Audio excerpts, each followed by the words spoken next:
L'homme a accidentellement tué son propre lui-même d'il y a 5 ans avec un crayon. Pourtant, il ne disparut pas en raison de l'effet papillon.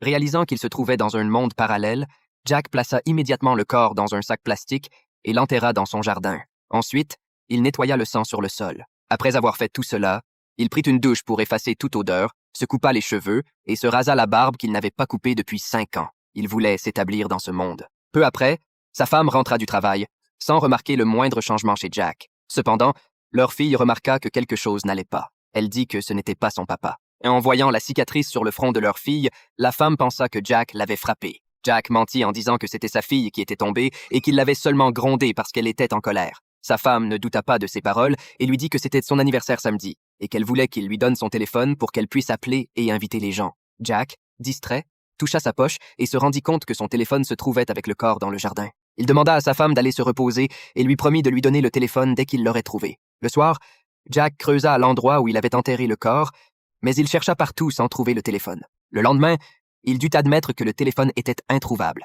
Sa femme appela alors et, à sa grande surprise, le téléphone sonna. C'était une femme, et il s'agissait de leur voisine. Jack prit le téléphone, fit semblant de discuter poliment et expliqua que le téléphone était tombé à la galerie d'or, qu'il irait le chercher tout de suite. Il monta dans sa voiture et fit un grand détour autour du quartier. Profitant de l'absence de monde, il se glissa discrètement chez la voisine.